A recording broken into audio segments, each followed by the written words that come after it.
อุตสายังเห็นพระเมตตาอยู่ทุกแห่งหน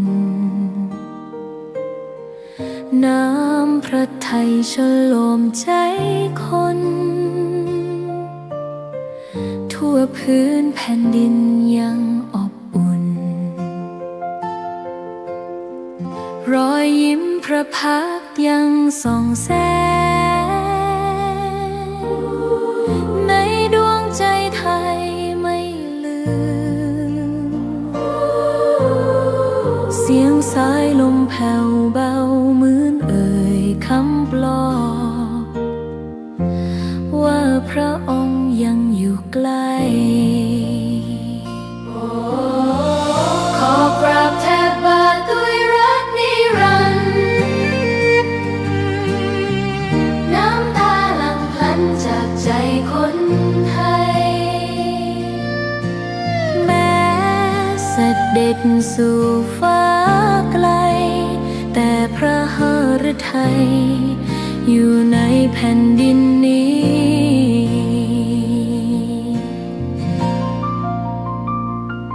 สวนดอกไม้ยังบานดังวันเก่าราวกับเจ้าดอกไม้รู้ว่าพระองค์จากไปแต่กลิ่นหอมยังพัดผ่านใจให้ระลึกถึงพระเมตตาแผ่นดินนี้ยังส่องสว่างด้วยพระคุณอันยิ่งใหญ่ขอเดินตามรอยเท้าแห่งพระแม่ไปด้วยศรัทธาไม่เสื่อมคลายขอกราบแทบบาทด้วยรักนิรันดร์น้ำตาหลั่งพลันจากใจคนไทยแม้เสด็จสู่ฟ้าไกลแต่พระหฤทัยอยู่ในแผ่นดินนี้ดวงใจไทยทุกดวงขอพักดีขอถวายรักนี้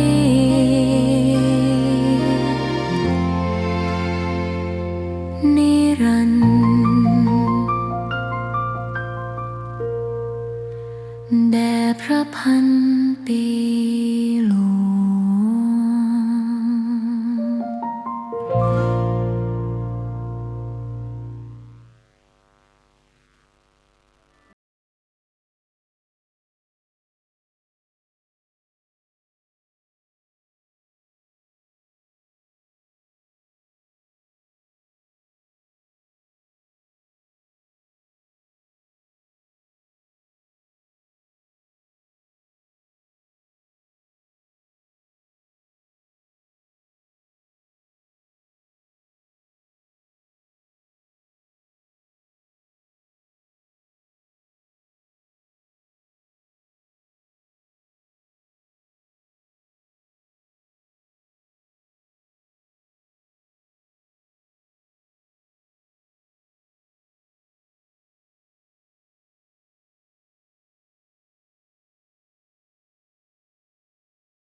งอบรมเรื่องการเทศนา การเขียน การค้นคว้า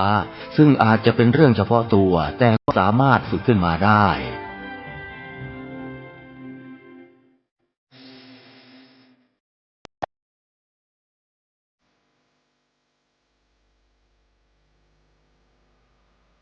ส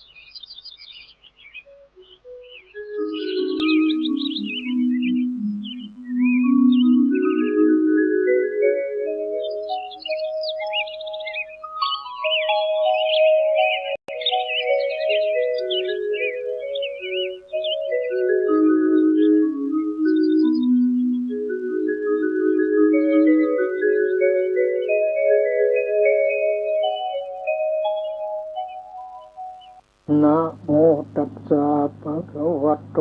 อะระหะโตสัมมาสัมพุทธัสสะนะโมตัสสะภะคะวะโตอะระหะโตสัมมาสัมพุทธัสสะนะโมตัสสะภะคะวะโตอะระหะโตสัมมาสัมพุทธัสสะสันตุถีปรมังธนันติณโอกาสบัดนี้อาตมาภาพจะได้แสดงพระธรรมเทศนาในเรื่องมงคลชีวิตกันที่13ให้ท่านสาธุชนได้สดับรับฟังสืบต่อไปวันนี้เป็นวันอาทิตย์ท่านผู้มีจิตเป็นบุญเป็นกุศลหวังผลคือกำไรแห่งชีวิตหรือหวังเสบียงคือบุญกุศลอันจะเป็นที่พึ่งของตนทั้งโลกนี้และโลกหน้าจึงได้ตั้งอกตั้งใจฟังพระธรรมเทศนาการฟังธรรมะพระพุทธเจ้าตรัสว่าเป็นมงคลชีวิตอันสำคัญอย่างยิ่งประการหนึ่งจะพึงเห็นได้ในพระไตรปิฎกแสดงถึงเรื่องอานิสงส์ของการฟังธรรมไว้หลายหนหลายแห่งแล้วในมงคล38ก็แสดงไว้ว่าการฟังธรรมนี้เป็นมงคลอันสูงสุดอีกประการหนึ่งด้วยดังนั้นวันนี้จะได้แสดงมงคลชีวิตกันที่13เป็นมงคลที่24 25ให้ท่านสาธุชนได้สดับรับฟังสืบต่อไปท่านสาธุชนผู้ใจบุญทั้งหลายคำว่ามงคลหมายความว่าอย่างไรท่านทั้งหลายก็ได้ฟังมาแล้วมงคลท่านมีความหมายได้หลายอย่างหมายความว่าถึงพร้อมโดยลักษณะแห่งบุญก็ได้หมายถึงว่าสิริก็ได้ปัญญาก็ได้เป็นมงคลทั้งนั้นท่านแปลว่าถึงเป็นเครื่องถึงความบริสุทธิ์ของสัตว์ทั้งหลายก็ได้เป็นเครื่องตัดเป็นเครื่องทำลายความชั่วความทุจริตที่จะยังสัตว์ให้ไปเมื่อสัตว์ให้ไปสู่อบายมีละเข้ามาอันนี้ก็ล้วนแต่เป็นคำความหมายของคำว่ามงคลทางนั้นหรือแปลว่าประกอบด้วยความงามก็ใช่งามในเบื้องต้นท่ามกลางที่สุดก็เป็นมงคลทางนั้นอันนี้ก็เคยว่ามาแล้ววันนี้ก็ผ่านไปจะอธิบายเฉพาะมงคลชีวิตกันที่13เป็นมงคลที่24ว่าถึงเรื่องสันโดษความสันโดษนี้พระพุทธเจ้าตรัสว่าเป็นลาภยอดลาภเป็น4 ตา 5 ยอดหรือ5 ตา 7 ยอด4 ตาหรือ5 ตาโสตามีหูดีนี่ก็เป็นตาหนึ่งขันตามีความอดทนดีก็เป็นตาหนึ่งขันตาถ้ากิเลสตัณหาได้ก็เป็นตาหนึ่งรักขิตารักษาฐานะหน้าที่ของตัวให้ดีก็เป็นตาหนึ่งคันตาเตรียมพร้อมเพื่อประโยชน์ตรงนี้โลกหน้าและประโยชน์อย่างยิ่งก็เป็นตาก็เรียกว่า5 ตา 7 ยอดยอดอะไรยอดลาภอะไรเป็นยอดลาภอาโรคยาปรมาราภาความเป็นคนไม่มีโรคเป็นยอดลาภแล้วยอดอะไรยอดลาภแล้วก็ยอดทรัพย์อะไรเป็นยอดทรัพย์สันตุถีปรมังธนะความสันโดษเป็นยอดทรัพย์แล้วยอดอะไรอีกยอดโรคชิคัจฉาปรมาโรคาความหิวเป็นยอดของโรคแล้วยอดอะไรอีกยอดญาตินิสาสาปรมายตติความคุ้นเคยเป็นยอดญาติแล้วยอดอะไรยอดทุกข์อะไรเป็นยอดทุกข์สังขาราปรมาทุกขารูปกับนามคือร่างกายกับใจนี่แหละเป็นก้อนทุกข์ยอดสุขอยู่ที่ไหนนิพพานังปรมังสุขขังพระนิพพานเป็นยอดสุขแล้วยอดคนอยู่ที่ไหนอาสัทโธกตัญญูจะสันติเถโทจโยนโรอัตตาวกาโสวันตาโสสเวอุตตมโปริโสยอดคนท่านกล่าวว่าคนไม่เชื่อคือเชื่อธรรมะที่ตนได้ประพฤติปฏิบัติมาแล้วได้ผลแล้วไม่ต้องเชื่อใครเชื่อต่อพระธรรมคำสอนของพระเจ้าเรียกว่าอสัทโธไม่ต้องเชื่อใครๆเชื่อตัวเองว่าถ้าทำอย่างนี้ได้ผลอย่างนี้คือหมายถึงเชื่อโดยการปฏิบัติธรรมะเมื่อเข้าถึงมรรคถึงผลถึงแม้ผ่านแล้วไม่ต้องเชื่อใคร อกตัญญูคนที่รู้พันิพพานอันกิเลสทำไม่ได้สันทิฏฐิโทคนตัดที่ต่อตัดกิเลสตัณหาจะได้อัตตาวากาโสคนไม่มีโอกาสให้กิเลสมาย่ำยีจิตใจได้วันตาโสคลายน้ำฝาดคลายความหวังคือคลายตัณหาจะได้สเวอุตตมโปริโสนี่ยอดคนวันนี้เทศยอดทรัพย์คือสันโดษในยอดทั้ง7 5 ตา7ยอดเทศยอดทรัพย์ในวันนี้ยอดทรัพย์ก็คือสันโดษคำว่าสันโดษแปลและหมายความได้3อย่าง1สันโดษแปลว่ายินดีด้วยปัจจัยของตน2สันโดษแปลว่ายินดีด้วยปัจจัยที่มีอยู่3สันโดษแปลว่ายินดีโดยสม่ำเสมอมีความหมาย3อย่างยินดีด้วยปัจจัยที่มีอยู่ยินดีด้วยปัจจัยของตนยินดีด้วยปัจจัยที่มีอยู่ยินดีโดยสม่ำเสมอนี่คือความหมายของคำว่าสันโดษข้อแรกสันโดษแปลว่ายินดีด้วยปัจจัยของตนหมายความว่าไม่แสดงอาการน่าเกลียดในเวลารับเวลาบริโภคยังอัตภาพให้เป็นไปด้วยปัจจัย4ถ้าเป็นพระก็ตามที่ทายกทายิกาถวายมาแล้วจะดีหรือไม่ดีก็ตามจะถวายโดยเคารพหรือไม่เคารพก็ตามอย่างนี้ก็เรียกว่าสันโดษในลักษณะของนักบวชทีนี้ถ้าสันโดษของชาวบ้านส่วนชาวบ้านก็อนุโลมโดยทำนองเดียวกันเช่นยินดีด้วยเครื่องนุ่งห่มด้วยอาหารบ้านเรือนที่อยู่ที่อาศัยยาแก้ไข้เท่าที่ตนสามารถหามาได้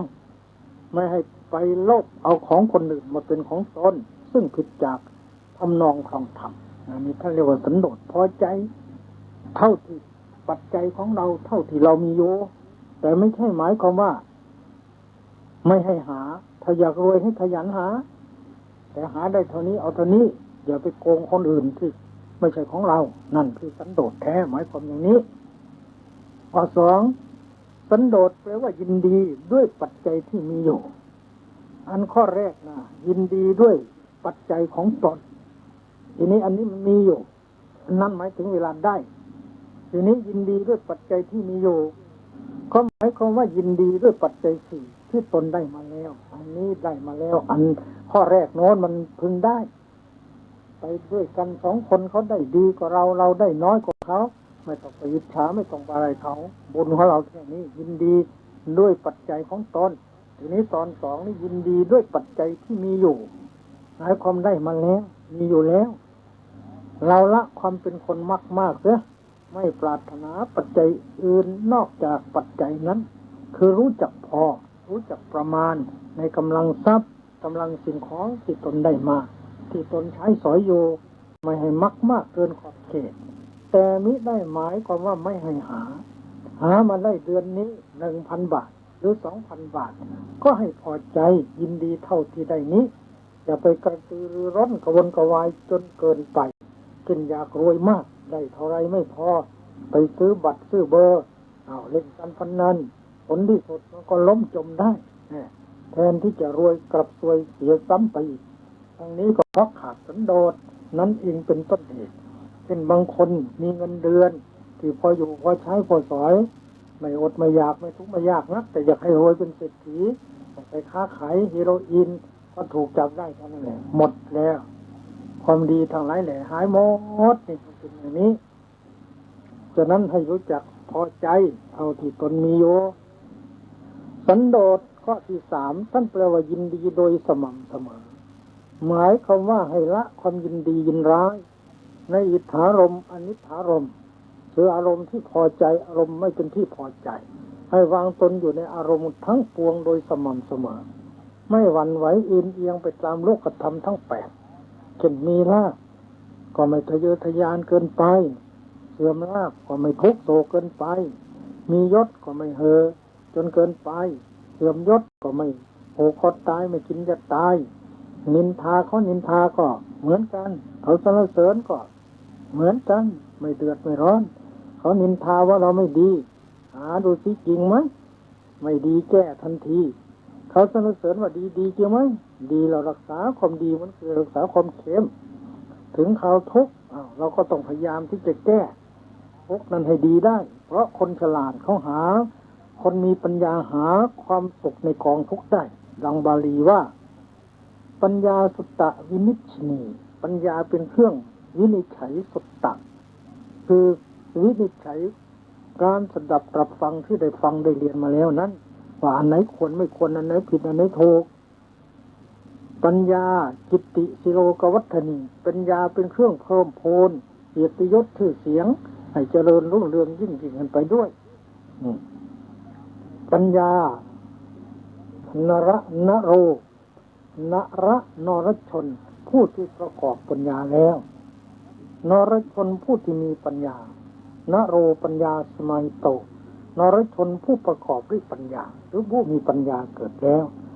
อาปิทุเขสุสุขานินทติสามารถเวลาเผชิญกับกองทุกข์สามารถจะหาความสุขในกองทุกข์ได้นะถ้าคน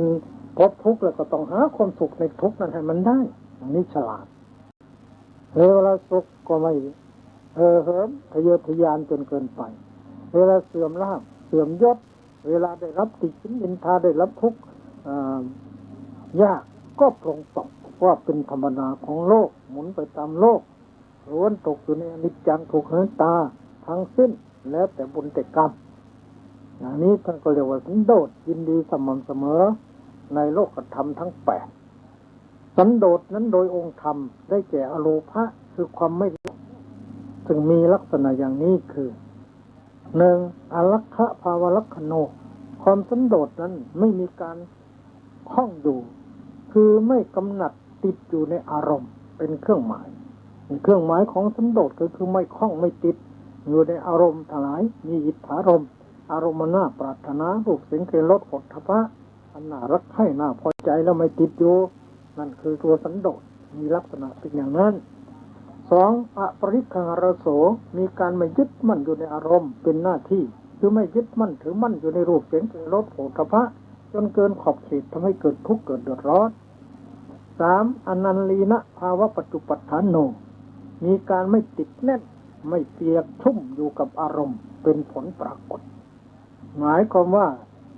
ไม่ยึดมั่นถือมั่นจนเกิดความทุกข์ความเดือดร้อนถึงแม้ว่าสิ่งนั้นเรารักเราชอบแต่มันจางมันหายไปหรือมันแตกไปก็ไม่ถึงกันเดือดร้อนจนไม่ทานข้าวปลาอาหารก็ต้องเรียกว่าปรงตกไปแล้วข้อสี่โยนิโสมนสิการปัฏฐานโนมีการใส่ใจดูอุบายอันแยบคาย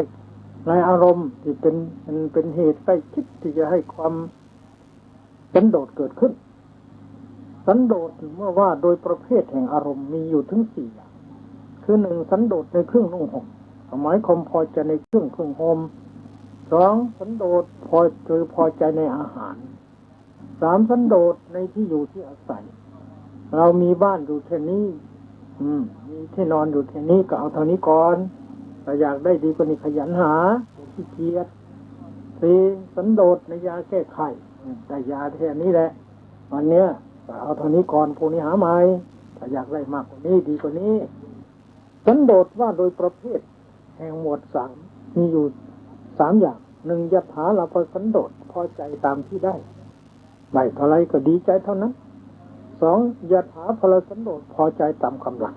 ของเอาเรียนได้เท่านี้กำลังของเอาหาได้เท่านี้วันนี้เราทำได้เท่านี้ก็พอใจเท่านี้สามยถาสารุปสันโดษยินดีตามสมควรหมายความว่าเราทำงานวันหนึ่งค้าขายได้1,000ก็สมควรแล้วได้100ก็สมควรแล้ว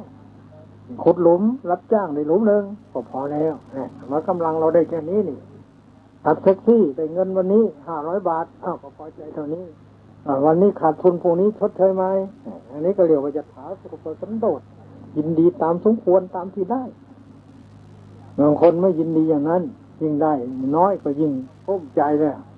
อยากจะได้มากไปพูดนี่ยืมสินก็อีกเดือดร้อนอีกต้องรู้จักพอสันโดษคือรู้จักพอแต่ว่าสันโดษเมื่อว่าโดยขยายความมีอยู่12อย่างหนึ่งสันโดษในเครื่องนุ่งห่มมี3คือสันโดษตามมีตามได้สันโดษตามกำลังสันโดษโดยอาการยินดีตามสมควรตามเหมาะสมสันโดษในอาหารก็มี3เหมือนกันยถาลาภสันโดษดังที่กล่าวมาแล้ว สันโดษในที่อยู่อาศัยก็มีสามคือพอใจตามที่ได้พอใจตามพลังยินดีตามสมควรสันโดษในยาแก้ไขก็มีสามพอใจตามที่ได้พอใจตามพลังพอใจตามสมควรนี่ก็ว่าถึงประเภทว่าถึงขยายความมี12ว่าโดยความพิจารณาสันโดษมีถึง50อย่างสันโดษในเครื่องนุ่งห่มมีถึง20อย่างสันโดษในอาหารมี25อย่างสันโดษในเสนาสนะมี15อย่างสันโดษในจีวร20อย่างคือสันโดษในการตรึกสันโดษในการไปสันโดษในการแสวงหาสันโดษในการได้มาสันโดษในการถือเอาพอประมาณสันโดษในการงดเว้นจากความโลเลสันโดษตามที่ได้สันโดษตามกำลังสันโดษตามความสมควรสันโดษในน้ำสันโดษในการซักสันโดษในการทำสันโดษในการกลับประมาณสันโดษโดยได้สันโดษโดยการเย็บสันโดษในการย้อมสันโดษในการทำกับปะสันโดษในการใช้สันโดษในการเว้นจากการสั่งสมสันโดษในการสละนี่เรียกว่าสันโดษในเครื่องนุ่งห่มส่วนสันโดษในอาหารมี15อย่างสันโดษในการตรึกคือการนึกคิดสันโดษคือบางคนคิดมากเกินไปอาหารไม่ถูกปากก็เดือดร้อนทะเลาะกันเรื่อยเคยมีบ่อยๆบางทีไปได้ปลามาไปได้หอยมาจะให้เมียทำนั้นพอทำทีละปวดทะเลาะกับเมียอีกแล้วอย่างนี้ก็มีคือไม่รู้จักพอไม่รู้จักสันโดษมันก็ทะเลาะกันได้สันโดษในการแสวงหาหรือสันโดษในการไปสันโดษในการได้สันโดษในการรับสันโดษในการใช้สอยอย่างนี้ก็เป็นต้นก็ชื่อว่าสันโดษมี15อย่างสันโดษ15อย่างเป็นว่าเป็นบาลีก็วิตกสันโดษสันโดษในการตรึกคมนะสันโดษในการไปปฏิเยสนสันโดษในการแสวงหาปฏิลาภสันโดษในการได้มาปฏิฆานะสันโดษในการรับมัตตปริฆานะสันโดษในการรู้จักประมาณโลลุปปะริวัตนสันโดษคือเว้นจากความโลเลยถาละสันโดษตามที่ได้ยถาพลสันโดษตามกำลังยถาสรุปสันโดษตามที่สมควรอุปการสันโดษพอใจด้วยการบริโภคเพื่อเป็นอยู่เพื่อสร้างความดีเพื่อธรรมะไม่ใช่สันโดษเพื่ออย่างอื่นปริมาณสันโดษรู้จักประมาณบริโภคสันโดษในการบริโภคใช้สอยให้ผมป่วยกันไปนิธิปริวัฒนสันโดษพอใจเว้นจากการสังสมเอสัตนสันโดษคือรู้จักเสียสละสิ่งไหนควรเสียสละก็เสียสละได้สันโดษในที่อยู่อาศัยมี15อย่างสันโดษ15อย่างก็มีวิตกสันโดษเป็นต้นเหมือนกันกับสันโดษในอาหารนั่นเองส่วนสันโดษในยาแก้ไขมีลักษณะเช่นเดียวกันกับสันโดษในอาหารเพราะฉะนั้นจึงเข้ากันได้สันโดษในยาแก้ไขนั้นโดยมากนิยมอยู่3อย่างคือยถาลาภสันโดษตามที่ได้ยถาพลสันโดษตามกำลังยถาสรุปสันโดษตามสมควรถ้าอธิบายสันโดษแต่ละข้อให้พิจารณาก็เห็นว่าจะยืดยาวเกินไปดังนั้นจึงได้นำมาแต่เพียงย่อหัวข้อเท่านั้นท่านผู้ประสงค์จะดูโดยพิจารณาก็โปรดค้นคว้าแสวงหาดูต่อไปได้อันนี้ยกมาพอเป็นตัวอย่างว่าสันโดษมีมากอย่างนี้ไม่รู้เขาโครงเท่านั้นแต่เมื่อรวมเขาแล้วสันโดษก็คือรู้จักพอไม่ให้เกินขอบเขตไม่ให้ผิดศีลธรรมอยากได้มากก็แสวงหาให้มากไม่ได้ห้ามไม่ใช่สันโดษนี่ได้50เอาสัก25 บาทไม่ใช่อย่างนั้นได้50ก็หาให้ได้50อยากจะได้100ก็หาได้100นั่นแหละหมื่นได้แสนล้านก็หาเถอะแต่ให้อยู่ในสุจริตอย่าไปเป็นทุจริตนั่นแหละคือสันโดษที่แท้ทีนี้พระพุทธเจ้าตรัสว่าสันโดษที่เป็นมงคลอย่างไร1เป็นมหากุศลคือความสันโดษนี่ถือว่าเป็นบุญ2ตัดกังวลต่างๆคนรู้จักพอนี่มันตัดกังวลตัดความเดือดร้อน3ออกห่างจากอกุศล4ทำตนให้สบาย5คลายผิดติดแต่ความถูก6ปลูกศีลธรรม7นำตนให้พ้นทุกข์8ได้รับแต่ความสุข9ปลุกตนให้ตื่น10ไม่ฝ่าฝืนทำชั่ว11ไม่เกลือกลั้วอธรรม12นำสู่ทางถูก13ปลูกแต่ความเจริญ14เพิ่มในสัจจะ15ได้พละทั้ง2 16ถูกต้องครองธรรม17ครอบงำกิเลส18สร้างแต่คนดี19ไม่หนีจากมนค้ำจุนสัตธรรมนำศาสนาให้รุ่งเรืองนี่เรียกว่าสันโดษเป็นมงคลเป็นมหากุศลตัดขมลต่างๆออกห่างอกุศลทำตนให้สบายคลายผิดติดถูกปลูกศีลธรรมนำตนให้พ้นทุกข์ได้รับแต่ความสุขปลูกตนให้เจริญไม่ฝ่าฝืนทำชั่วไม่เกื้อกู้อธรรมนำสู่ทางถูกปลูกแต่ความเจริญเพลิดเพลินในสัจจะให้ได้พละทั้งสองถูกต้องครองธรรมครอบงำกิเลสต่างแต่เหตุดีไม่หนีจากคุณค้ำจุนสัตธรรมนำศาสนาให้รุ่งเรืองอันนี้เรียกว่าเป็นมงคลหลายประการถึง19ประการตัวอย่างในประกอบในเรื่องนี้คือเรื่องพระเถระผู้ทรงผ้าบางสุกุลพระเถระรูปหนึ่งเบื้องแรกท่านตั้งใจจะไปไหว้พระเจดีย์แต่คิดอยากจะได้จีวรไปพบพระสังฆเถระพักอยู่ในวิหารวันรุ่งขึ้นไปหาพระเถระเดินไปประตูบ้านกับพระสังฆเถระคิดว่าเราจะได้จีวรที่ชอบใจในที่อยู่ของคนผู้มีบุญทั้งหลายได้สติขึ้นมาความตรึกของเราไม่บริสุทธิ์เสียแล้วจึงกลับจากที่นั้นเสียไม่ยอมไปเพราะคิดใจไม่ดีคิดจะได้จีวร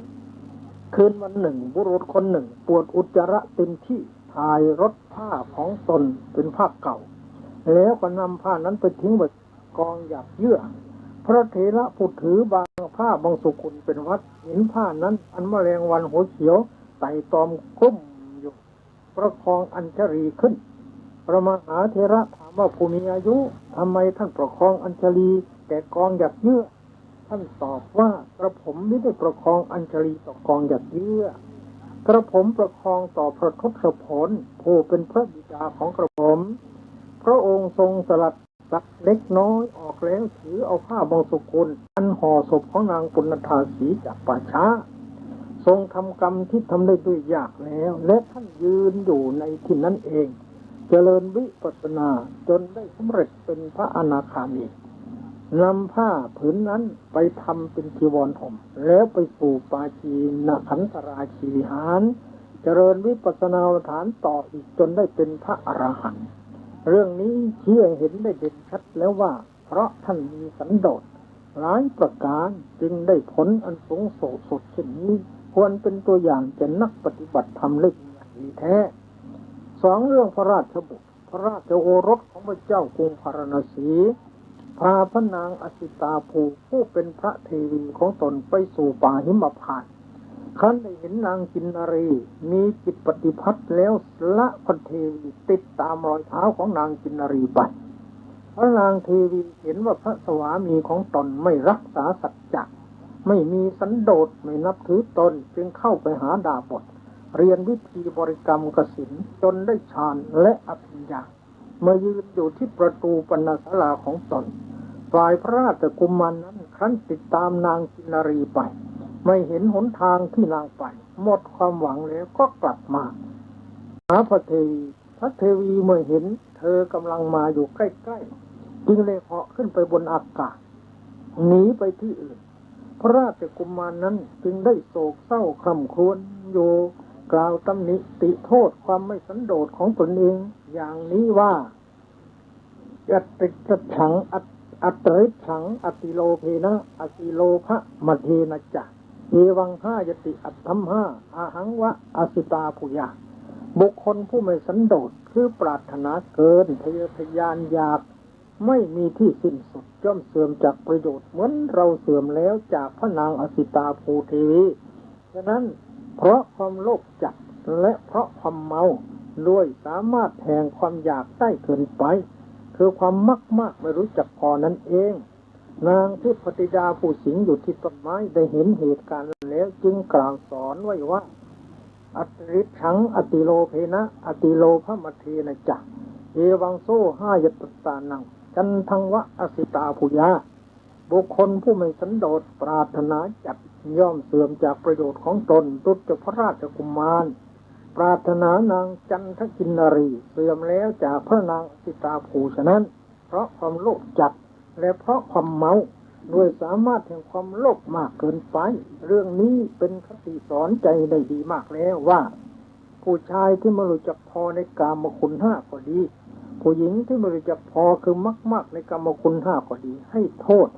มากทั้งภพนี้และภพหน้าในภพนี้ก็จะถูกตำหนิติเตียนจะเกิดทะเลาะวิวาทกันครอบครัวระสำระสายถ่ายทอดความเลวทรามต่ำช้าไปให้โลกของตนเองซ้ำมีน้ำอาจจะฆ่ากันตายขึ้นโรงขึ้นศาลก็เป็นได้และเป็นไปแล้วเกือบ100%ดังนั้นโบราณจึงกล่าวสอนไว้ว่ามีเมีย2ขมองแตกมีเมีย3ม้ามแตกมีเมีย4ดีแตกมีเมีย5หน้าแตกมีเมีย6อกแตกมีเมีย7เจ็ดเลยดังนี้ก็มีบางคนผู้มีเมียมากอาจจะคิดค้านภาษิตนี้ก็ได้แต่โปรดจำใส่ใจไว้ให้เป็นกลางก่อนหรือโปรดทำใจให้เป็นกลางก่อนสมองแตกนั้นหมายความใน2ประการคือถูกฝ่ายใดฝ่ายหนึ่งยิงตายฆ่าตายก็ได้หรือมิฉะนั้นก็ต้องมีความห่วงกังวลคิดมากในการที่จะหลบหลีกมิให้ภรรยาทะเลาะกันและต้องเป็นห่วงเป็นกังวลในการหาเงินมาเลี้ยงมาจุนเจือมาปรนเปรอบำรุงให้ความสุขแก่พวกนางอนุภรรยานั้นก็จะต้องคิดมากแสวงหาทรัพย์สมบัติมากหาไม่ได้อาจจะโกงคนอื่นปล้นคนอื่นได้ทำให้ลืมตัวไม่กลัวผิดคิดไม่ชอบประกอบอกุศลผลก็คือสมองแตกเช่นเดียวกันเพราะฉะนั้นสันโดษคือรู้จักพอนั้นแหละเป็นคติของนักปราชญ์เดินตามท่านเถิดปฏิบัติตามท่านเถิดจะเกิดความสุขเป็นแน่แท้แม้โบราณก็เลยพร่ำสอนลูกหลานไว้ว่าเดินตามผู้ใหญ่หมาไม่กัดดังนี้นอกจากนี้ยังมีเรื่องหมีในอดีตการปางก่อนโน้นหมีตัวหนึ่งอยู่ในพุ่มไม้ใกล้ปณศาลาของดาบทถูกความอยากครอบงำออกจากป่าไปสู่ปัจจันตคามพวกมนุษย์ถือธนูท่อนไม้ลอบยิงและตีจนหัวแตกเลือดไหลกลับไปสู่ที่อยู่ของตนคิดว่าความทุกข์นี้เกิดขึ้นแก่เราด้วยความไม่สันโดษอยากมากเกินไปไม่รู้จักพอบัดนี้ถ้าเราข่มความอยากไม่ได้จักไม่กินอาหารแล้วไปสู่อาสมอธิษฐานอุโบสถนอนอยู่ดาบทจึงถามว่าวันนี้เจ้ารักษาอุโบสถเพื่อต้องการอะไรจึงตอบท่านว่าข้าพเจ้าดูหมิ่นที่อยู่ของตนได้ไปสู่ที่ชุมนุมชนเพราะความเป็นผู้มากไม่สันโดษชนทั้งหลายพากันโบยข้าพเจ้าโดยเกาทันจนข้าพเจ้าหัวแตกมีอวัยวะเปื้อนด้วยเลือดกลับมาสู่ที่อยู่ของตนเพราะฉะนั้นข้าพเจ้าจึงรักษาอุโบสถขอความมากจงได้มีแก่ข้าพเจ้าอีกเลยอย่างนี้เรื่องนี้ที่เห็นได้อย่างเด่นชัดแล้วว่าอย่าว่าแต่มนุษย์เลยแม้สัตว์ดิเรกชันแท้ๆถ้าไม่สันโดษแล้วจะได้รับทุกโทษเช่นเดียวกันเพราะฉะนั้นทุกคนควรตั้งตนไว้ในสันโดษเพราะสันโดษเป็นยอดของทรัพย์คืออย่ามากเกินขอบเขตไปให้รู้จักพอจะทำให้ได้รับแต่ความสุขทั้งภพนี้และภพหน้าเรื่องพระติสสเถระท่านเป็นกุลบุตรในนิคมซึ่งไม่ห่างจากกรุงสาวัตถีบรรพชาแล้วเป็นผู้มักน้อยสันโดษเที่ยวบิณฑบาตประจำอยู่แต่ในเรือนญาติเท่านั้นพระศาสดารับสั่งเรียกท่านมาประทานสาธุการแก่ท่านว่าดีละตรัสชี้ให้ภิกษุทั้งหลายถือเอาเป็นตัวอย่างภิกษุทั้งหลายความเป็นผู้มักน้อยนี้เป็นแบบแผนประเพณีของเราธรรมดาภิกษุพึงเป็นผู้มักน้อยเหมือนนิคมวาสีติสานิเถิดภิกษุต้องเป็นผู้ยินดีในความไม่ประมาทพระติสสเถระเมื่อได้ฟังพระธรรมเทศนาเช่นนั้นยิ่งมีกำลังใจเข้มแข็งตั้งใจเจริญวิปัสสนาจนได้เป็นพระอรหันต์เรื่องดาบทผู้มักน้อยสันโดษจนร้อนถึงเท้าสักกะคือพระอินทร์เท้าสักกะทรงเลื่อมใสเสด็จลงมาประทานพรแก่ท่านก็ดีก็ควรนำมาเป็นตัวอย่างในเรื่องมงคลนี้เรื่องพญานกแขกเต้าในป่ามะเดื่อริมฝั่งแม่น้ำคงคาเป็นผู้มักน้อยสันโดษจนเท้าสักกะทรงเลื่อมใสก็ดีก็ควรนำมาเป็นตัวอย่างได้เช่นเดียวกันในเรื่องนี้สันโดษมีคุณมีประโยชน์มากมายเหลือที่จะนับจะประมาณเช่นนี้เพราะฉะนั้นสมเด็จพระจินสีจึงตรัสสอนไว้ในพระไตรปิฎกเอกนิบาตอังคุตรนิกายเล่มที่20หน้าที่24ว่านาหังภิกขเวอัญญังเอกธัมมังปิสมนุปัสสามิโยเอวังสัทธัมมัสสติติยาสโมสายะอ อนันตรธานายะสังวัตติยติทังภิกขเวสันตุติตาสันตุติตาภิกขเวสัทธัมสติติยาสังวัตติแปลเป็นใจเข้ามาดูก่อนท่านผู้เห็นภัยในวัฏสงสารทั้งหลายเราไม่เล็งเห็นธรรมะแม้อันหนึ่งอื่นซึ่งจะเป็นไปเพื่อความตั้งมั่นเพื่อความไม่เลือนหายเพื่อความไม่อันตรธานแห่งพระสัทธรรมสามอย่างนี้เหมือนกับความเป็นผู้สันโดษนี่เลยท่านผู้เห็นภัยในวัฏสงสารทั้งหลายความเป็นผู้สันโดษย่อมเป็นไปพร้อมเพื่อความตั้งมั่นแห่งพระสัทธรรมอย่างนี้มงคลที่24จบทีนี้มงคลที่25เรื่องกตัญญูคำว่ากตัญญูแปลและหมายความได้สองอย่างคือหนึ่งกตัญญูแปลว่ารู้ผู้รู้อุปการะคุณที่คนอื่นกระทำแล้วแก่ตนหมายความว่าผู้ใดทำคุณให้แก่ตนมากก็ตามน้อยก็ตามระลึกถึงอยู่บ่อยๆเป็นผู้ไม่ลืมบุญคุณของผู้มีคุณแก่ตัวสองกตัญญูแปลว่าผู้รู้บุญต่างๆที่ตนทำไว้แล้วว่าเป็นของดีมีอุปการะแท้หมายความว่าบุญทั้งหลายมีอุปการะแก่สัตว์ทั้งหลายมากเพราะนำสรรพสัตว์ไปสู่สุคติและป้องกันทุกข์ต่างๆมีทุกข์ในอบายเป็นต้นคือเราไม่ไปตกนรกก็เพราะบุญไม่เกิดเป็นเปรตอสุรกายก็เพราะบุญไม่เกิดเป็นสัตว์เดรัจฉานก็เพราะบุญน่าได้เกิดเป็นมนุษย์ก็เพราะบุญความระลึกถึงอุปการะของบุญจึงถือว่ากัตตัญญูกัตเวทีแปลว่าผู้รู้อุปการะคนที่ผู้อื่นทำแล้วและก็ทำการตอบแทนบุคคลหาได้ยากในโลกนั้นมีอยู่สองจำพวกเท่านั้นคือบุพการีหนึ่งกัตตัญญูกัตเวทีหนึ่งบุพการีผู้ทำอุปการะมาก่อนมีอยู่สี่จำพวก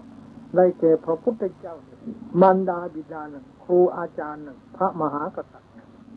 กัตตัญญูกัตเวทีผู้รู้อุปการะคนที่คนอื่นทำแล้วก็ทำการตอบแทนมีอยู่สี่จำพวกได้แก่พุทธบริษัทเป็นผู้กตัญญูกตเวทีต่อพระพุทธเจ้าหนึ่งบุตรธิดาเป็นผู้กตัญญูกตเวทีต่อพ่อต่อแม่หนึ่งศิษยานุศิษย์เป็นผู้กตัญญูกตเวทีต่อครูอาจารย์หนึ่งประชาราษฎร์เป็นผู้กตัญญูกตเวทีต่อพระเจ้าแผ่นดินหนึ่งบุพการีบุคคลและกตัญญูกตเวทีบุคคลทั้งสองจำพวกนี้หาได้ยากมากเพราะว่าถ้าฝ่ายหนึ่งทำอุปการะมาอย่างเต็มที่แล้วอีกฝ่ายหนึ่งทำบกพร่องไปจะได้ดีเท่าเทียมกันทั้งสองฝ่ายนั้นหาได้ยากมากเพราะว่าถูกอวิชชาตัณหาครอบงำปิดบังเสียเป็นส่วนมากดังนั้นสมเด็จพระภูมิพระภาคเจ้าจึงได้ตรัสไว้ว่าทเวไมภิกขเวปุคคลาทุลภาโลกัสมิงกัตเมทเวโยจักปุปการี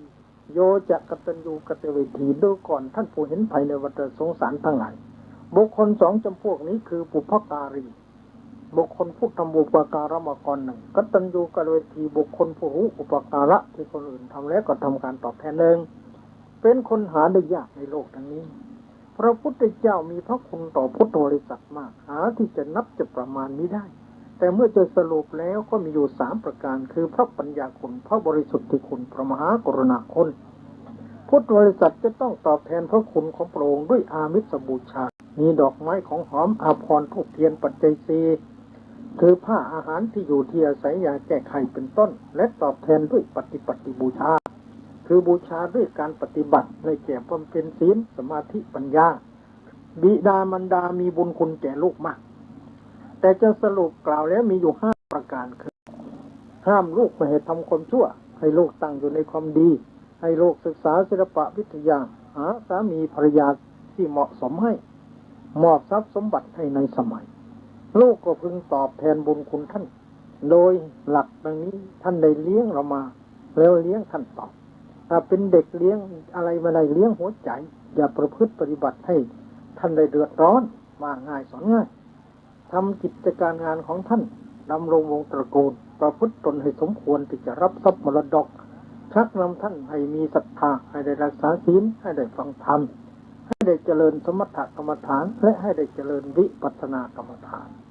ข้อสุดท้ายเมื่อท่านล่วงลับไปแล้วทำบุญอุทิศให้ท่าน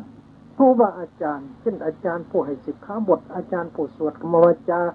ในเวลาอุปสมบทอาจารย์ผู้ให้นิสัยอาจารย์ผู้สอนธรรมะ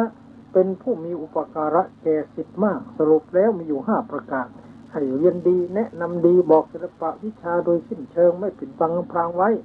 ยกย่องให้ปรากฏในเพื่อนฝูง ทำความป้องกันในทิศทางร้ายคือจะไปทิศไหนๆก็ไม่ได้อดอยากศิษย์ก็พึงบำรุงท่านโดยสถานห้าแสดงความเคารพนับถือโดยเข้าไปคอยรับใช้เชื่อฟังทำการปฏิบัติอุปถากตั้งใจเรียนโดยเคารพพระราชามหากษัตริย์เป็นผู้มีพระคุณต่อประชาราษฎร์มากเพราะพระองค์เป็นประมุขของประเทศเต็มเปี่ยมไปด้วยพระเมตตาคุณพระขันติคุณพระกรุณาธิคุณต่อประชาราษฎร์ทุกคนนะให้ความร่มเย็นเป็นสุขแก่พระสกนิกรเป็นองค์เอกสาสอักษาสนูปถัมภกประชาราษฎร์ต้องตอบแทนพระคุณของพระองค์ท่านโดยปฏิบัติตามพระบรมราโชวาทและปฏิบัติตามกฎหมายตั้งตนอยู่ในศีลธรรมวัฒนธรรมนำตนและลูกหลานให้เป็นพลเมืองดีของประเทศชาติฉลาดในการทำมาหาเลี้ยงชีพรีบบำเพ็ญประโยชน์ทั้งสามรักษานามของประเทศชาติศาสนาโดยพากันตั้งอยู่ในสุจริตธรรมนำมาแต่อิทธวิบูลย์มยุญญผลสร้างแต่สิ่งที่เป็นสิริมิ่งมงคลแก่ตนครอบครัวประเทศชาติและศาสนาปฏิบัติได้อย่างนี้สมควรได้นามว่ากตัญญูกตเวทีบุคคลโดยแท้บุคคลผู้มีความกตัญญูกตเวทีเป็นมงคลได้อย่างไรตอบว่าเป็นมงคลในอย่างนี้หนึ่งสัพปุริโสเป็นสัตบุรุษคือเป็นคนดีสองประสังสิโยเป็นผู้ควรแก่การยกย่องสรรเสริญของนักปราชญ์สามวิเศษาธิกมเหตุเป็นเหตุเป็นปัจจัยให้ได้บรรลุคุณวิเศษต่างๆนับตั้งแต่มนุษย์สมบัติสวรรค์สมบัติเป็นต้นไปจนกระทั่งถึงมรรคผลนิพพาน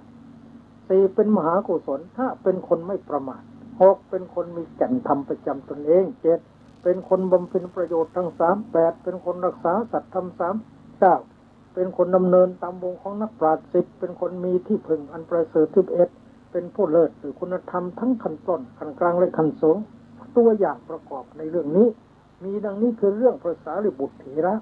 พราหมณ์คนหนึ่งชื่อว่าราธะอยู่ในกรุงราชคฤห์บุตรภรรยาไม่นับถือจึงไปสู่พระเวรุวันขอบรรพชาภิกษุบางพวกเห็นว่าพราหมณ์คนนี้แก่ไม่อยากจะให้บวชพระศาสดาทรงทราบเหตุนั้นแล้วตรัสว่าภิกษุทั้งหลายใครระลึกถึงอุปการคุณของพราหมณ์นี้ได้บ้างท่านพระสารีบุตรกราบทูลว่าข้าแต่พระองค์ผู้เจริญข้าพระองค์ระลึกได้คือพราหมณ์นี้ได้สั่งให้เขาถวายอาหารแก่ข้าพระองค์ทัพทีหนึ่งพระเจ้าข้าพระศาสดาตรัสว่าสาธุสาธุสารีบุตรสารีบุตรสัตบุรุษทั้งหลายเป็นผู้กตัญญูเป็นผู้กตเวทีสารีบุตรถ้ากันนั้นเธอจงให้พราหมณ์นั้นมาบวชเถิดจงให้พราหมณ์นั้นอุปสมบทเถิดท่านพระสารีบุตรให้ราชพราหมณ์นั้นบวชแล้วพาไปอยู่ในอาวาสของตนถวายบิณฑบาตอันปราณีตซึ่งเป็นส่วนของตนแก่ท่านสอนวิปัสสนากรรมฐานให้ไม่ช้าไม่นานพระราธะก็ได้สำเร็จเป็นพระอรหันต์ครั้งนั้นพระสงฆ์ได้ประชุมสนทนากันขึ้นว่าพระสารีบุตรเถระเป็นผู้กตัญญูกตเวทีพระศาสดาทรงสดับคำนั้นตรัสถามว่าสารีบุตรเป็นผู้กตัญญูกตเวทีในชาตินี้เท่านั้นหามิได้แม้ในชาติก่อนสารีบุตรเกิดเป็นช้างก็เป็นผู้กตัญญูกตเวทีเหมือนกันแล้วตรัสอริยกิตติชาดกในปฐมวรรคทุกขนิบาตเรื่องนี้ชี้ให้เห็นเด่นชัดแล้วว่าความกตัญญูกตเวทีเป็นมงคลอันสูงสุดแท้เพราะนักปราชญ์ทั้งหลายมีพระพุทธเจ้าและเราพระสาวกเป็นต้นได้ยกย่องสรรเสริญไปแล้วว่าบุคคลผู้กตัญญูกตเวทีนี้จึงชื่อว่าเป็นผู้ดำเนินตามวงของนักปราชญ์เรื่องพระอานนท์เถระพระเถระมีสัตถิหาริกประมาณ500รูปภิกษุรูปหนึ่ง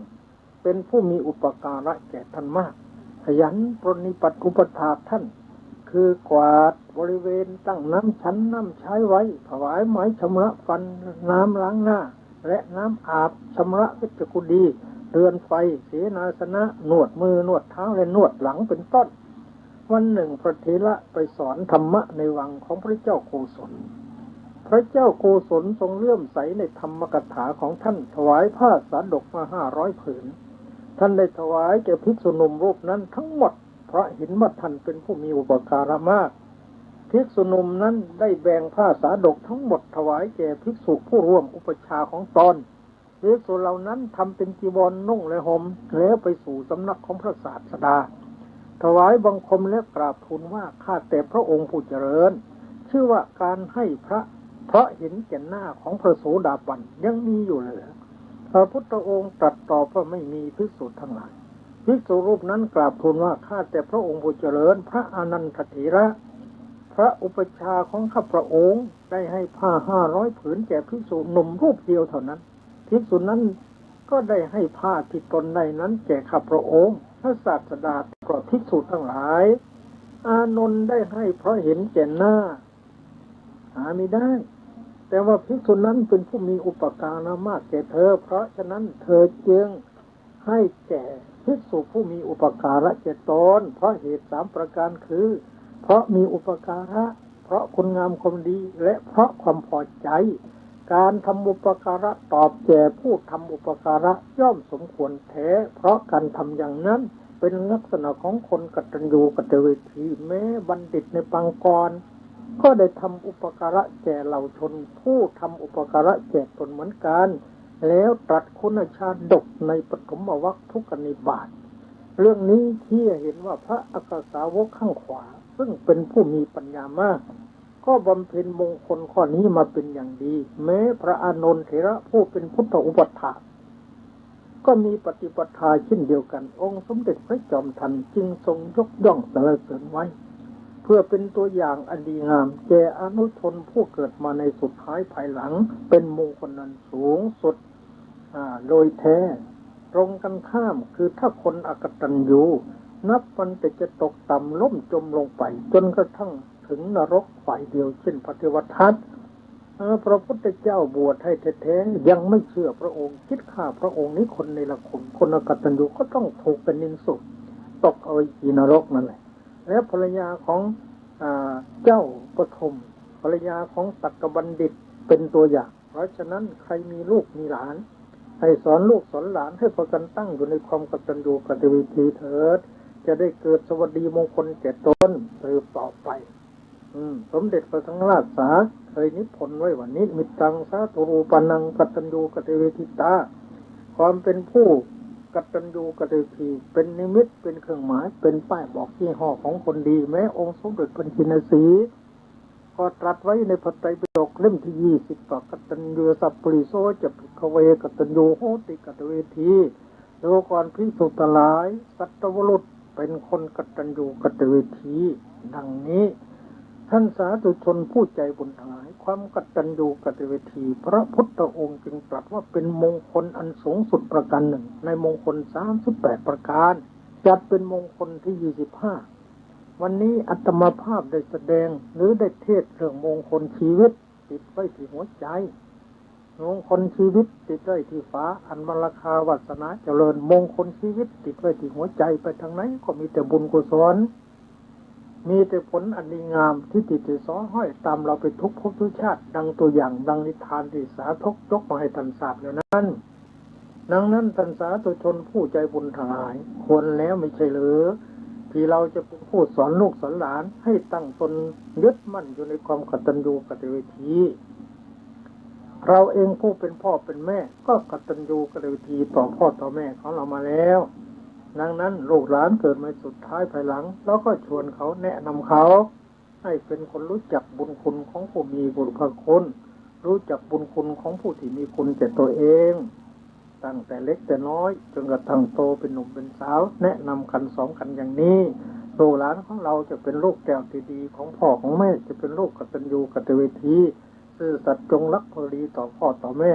เราทั้งหลายก็จะมีความอยู่เย็นเป็นสุขครอบครัวของเราก็จะไม่เดือดร้อนครอบครัวของเราก็จะไม่แตกแยกสามัคคีกันทั้งนี้ก็เพราะคุณธรรมทางศาสนาปกป้องรักษาธรรมจะปกป้องรักษาคนก็ต้องน้อมนำเอาธรรมะมาประพฤติปฏิบัติตามเราต้องคอยแนะคอยนำคอยพร่ำคอยสอนตั้งแต่ยังเล็กยังน้อยโน้นจนกระทั่งเป็นหนุ่มเป็นสาวก็จะได้ฝังในจิตใจของเขาตลอดไปอันนี้เป็นจริยศึกษาประจำตระกูลจริยศึกษาประจำโรงเรียนจริยศึกษาประจำประเพณีจริยศึกษาประจำใจของคนตลอดจริยศึกษาให้เกิดปัญญาอ่านตัวออกบอกตัวได้ใช้ตัวเป็นอ่านตัวออกบอกตัวได้ใช้ตัวฟังนั่นแหละคือผลที่เราต้องการผลที่เราปรารถนาเด็กวันนี้คือผู้ใหญ่วันหน้าเด็กดีเป็นสีแก่ชาติเด็กฉลาดชาติเจริญ เด็กจะดีได้ต้องอาศัยผู้ใหญ่เป็นหลักต้องอาศัยพ่อแม่ต้องอาศัยครูบาอาจารย์ต้องอาศัยศาสนาวัดที่ดีมีหลักฐานพ่อบ้านช่วยบ้านที่สวยเพราะมีวัดดัดนิสัยบ้านกับวัดผัดกันช่วยยิงอวยชัยถ้าขัดกันก็อะไรทั้งสองทางต้องอาศัยซึ่งกันและกันอย่างนี้ศาสนาก็เจริญญาติโยมก็อยู่เย็นเป็นสุขต่างก็พึงพาอาศัยซึ่งกันและกันอาตมาภาพได้ชี้แจงแสดงไขพระธรรมเทศนาในเรื่องมงคลชีวิตกันที่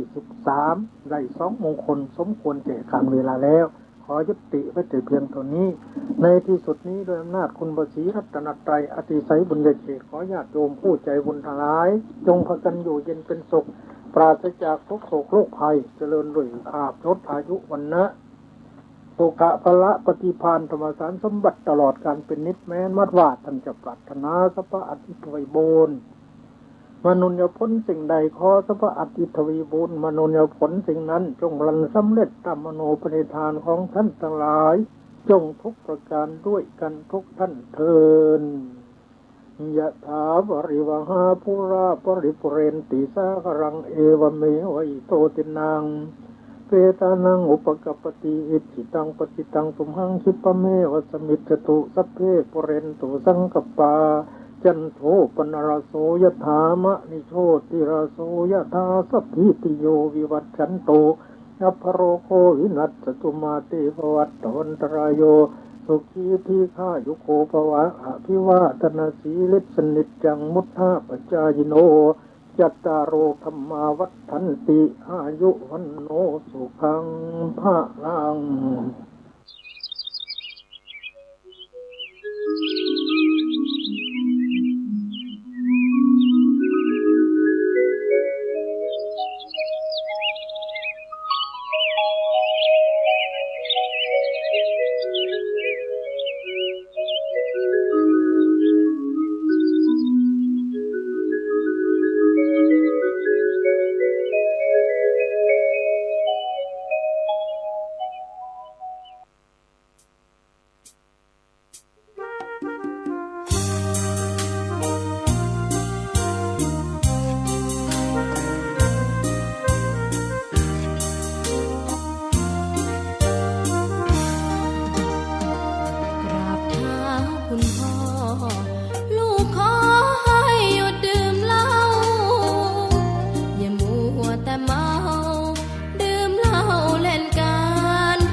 ว่าพ่อขี้เกียจทำงานชาวบ้านรังเกียจเดียฉันต่างประจานคุณพ่อสิ้นดีสงสารคุณแม่ลำบากแท้หาเงินมาให้ได้มาเท่าใดพ่อใช้จนหมดไม่มีขัดสนจนยากลำบากคนแค้นเต็มทีอนาคตของลูกริบหรี่ความหวังที่มีมืดมนพ่อดื่มสุราเหมือนกินน้ำตาของแม่พ่อจ๋าฐานะเราแย่หากไม่แก้ความจนแม่เตือนพ่อด่าตบตีแม่จนชอกช้ำระกำมองมนซ้ำถูกคนเขานินทากราบเท้าคุณพ่อลูกขอให้หยุดดื่มเหล้าหากมัวแต่เมาคนเขาย้ำหมิ่นเรื่อยมากลับตัวเสียใหม่กลับใจมาพัฒนาจะมีคุณค่าเลิกดื่มสุราเลิกการพนัน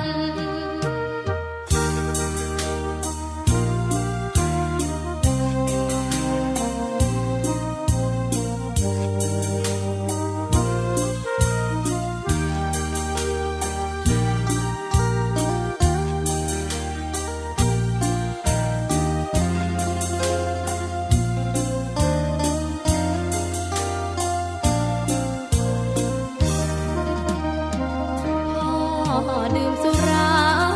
เหมือนกินน้ำ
งานเผยแผ่เป็นหัวใจสำคัญของพระพุทธศาสนา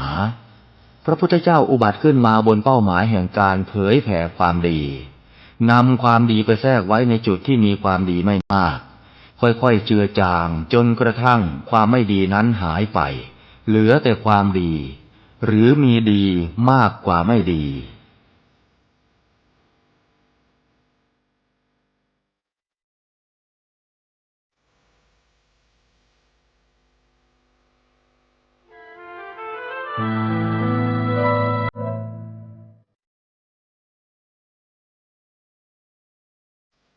นักเผยแผ่จึงเปรียบเสมือนหมอที่วินิจฉัยโรคแล้วค่อยๆทดลองยาเมื่อเห็นว่าให้ยาถูกโรคก็คอยดูแลไม่ให้เกิดโรคแทรกซ้อนตามขึ้นมาอีกหมอต้องไวต่อการเรียนรู้เรื่องโรคและวิธีรักษาโรคฉันใด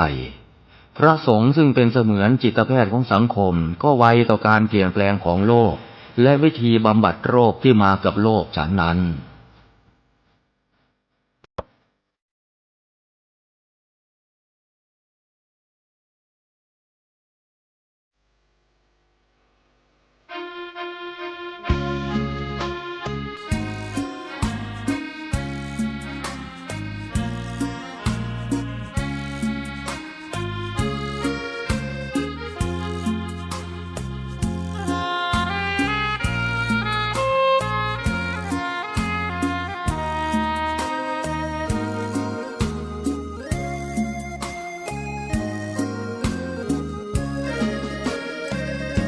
พลิ้วเพลงธรรมถูกถ้อยคำเข้าถึงจิตใจ ฟังรายการวิทยุเสียงใสส่งถึงใจไปสู่ปลายนาสารธรรมน้อมนำมองพระศาสดาบอกผู้คนทั่วลาหันมาเข้าวัดฟังธรรมคลื่นเสียงนี้เป็นคลื่นธรรมะจากใจส่งถึงบ้านไกลบ้านไกลฟังได้สุขใจล้ำยามดึกดื่นค่ำคืนมีงานต้องทำเป็นคลื่นสารธรรมเน้นย้ำธรรมะเพื่อนใจเสียงคลื่นธรรมบอกหลักธรรมให้คลายความเหงาฟังเสียงธรรมะเบาเบาบอกเล่าถึงคนบ้านไกลสื่อธรรมะบอกลดละระหว่างด้วยใจสื่อไปถึงสวงในเข้าใจหลักธรรมหลักดีพลิ้วเพลงธรรมผูกสัมพันธ์จิตใจร่าเริงฟังสาระธรรมะบันเทิงรื่นเริงในชีวิตยามวันว่างเดินทางไปเยี่ยมสถานีนัดพบกันน้องพี่วันนี้วันดีวันเสาร์สวดมนต์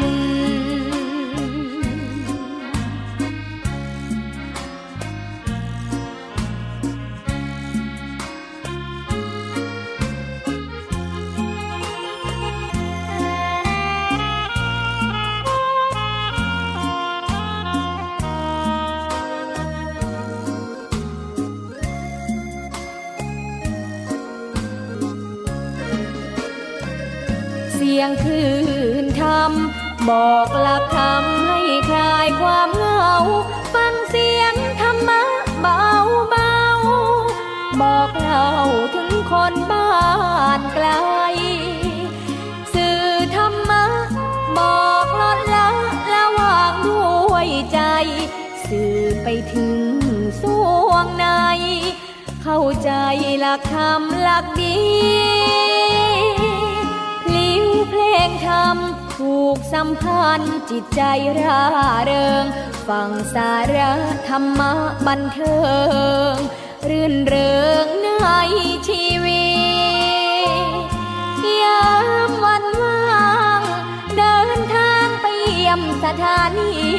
นัดพบกันน้องพี่วันนี้วันดี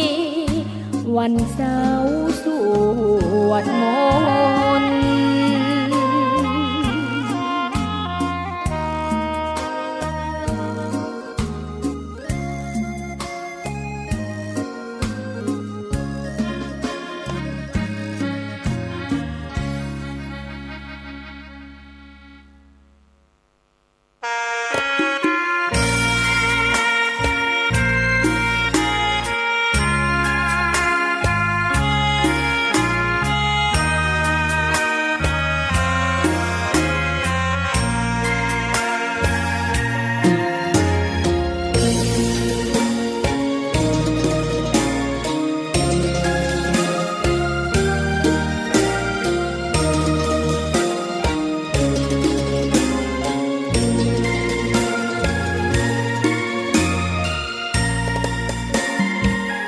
ดอกบัวดอกหนึ่ง